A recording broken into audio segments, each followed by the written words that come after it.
In compliance with the request of a friend of mine, who wrote me from the East, I called on good-natured, garrulous old Simon Wheeler, and inquired after my friend's friend, Leonidas W. Smiley, as requested to do, and I hereunto append the result. I have a lurking suspicion that Leonidas W. Smiley is a myth, and that my friend never knew such a personage, and that he only conjectured that if I asked old Wheeler about him, it would remind him of his infamous Jim Smiley, and he would go to work and bore me to death with some exasperating reminiscence of him, as long and as tedious as it should be useless to me. If that was the design, it succeeded. I found Simon Wheeler dozing comfortably by the bar-room stove of the dilapidated tavern in the decayed mining camp of Angels, and I noticed that he was fat and bald-headed, and had an expression of winning gentleness and simplicity upon his tranquil countenance. He roused up and gave me good day.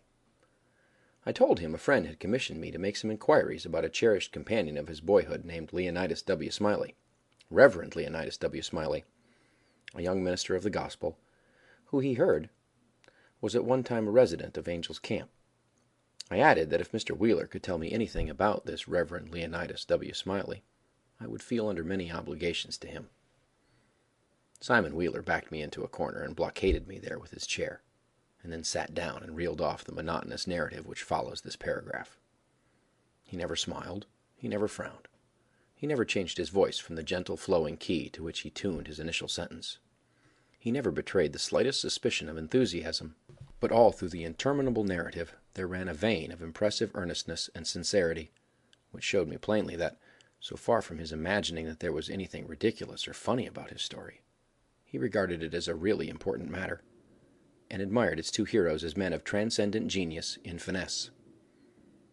I let him go on in his own way, and never interrupted him once. Reverend Leonidas W. Reverend Lee... Well, there was a feller here once by the name of Jim Smiley, in the winter of '49, or maybe it was the spring of '50. I don't recollect exactly, somehow, though what makes me think it was one or the other is because I remember the big flume weren't finished when he first came to the camp. But anyway, he was the curiousest man about always betting on anything that turned up you ever see, if he could get anybody to bet the other side. And if he couldn't, he'd change sides. Any way that suited the other man would suit him. Any way, just so he's got a bet. He was satisfied. But still, he was lucky, uncommon lucky. He most always come out winner. He was always ready and laying for a chance. There couldn't be no solitary thing mentioned, but that feller'd offer to bet on it, and take any side you please, as I was just telling you. If there was a horse race, you'd find him flush, or you'd find him busted at the end of it. If there was a dog fight, he'd bet on it. If there was a cat fight, he'd bet on it. If there was a chicken fight, he'd bet on it. Why, if there was two birds settin' on a fence, he would bet you which one would fly first. Or if there was a camp meeting, he would be there regular, to bet on Parson Walker, which he judged to be the best exhorter about here. And he was, too, and a good man. If he even see a straddlebug start to go anywheres, he would bet you how long it would take him to get to wherever he was going. And if you took him up, he would foller that straddlebug to Mexico, but what he would find out where he was bound for and how long he was on the road. Lots of the boys here has seen that Smiley and can tell you about him. Why, it never made no difference to him. He'd bet on anything. The dangest feller. Parson Walker's wife laid very sick once, for a good while, and it seemed as if they weren't going to save her. But one morning he came in, and Smiley up and asked him how she was, and he said she was considerable better. Thank the Lord for his infinite mercy, and coming on so smart that with the blessing of Providence, she'd get well yet. And Smiley, before he thought, says, "Well, I'll risk 2.5 she don't anyway." This year Smiley had a mare. The boys called her the 15-minute nag. But that was only in fun, you know, because, of course, she was faster than that. And he used to win money on that horse, for all she was so slow, and always had the asthma or the distemper or the consumption or something of that kind. They used to give her 200 or 300 yards start, and then pass her underway.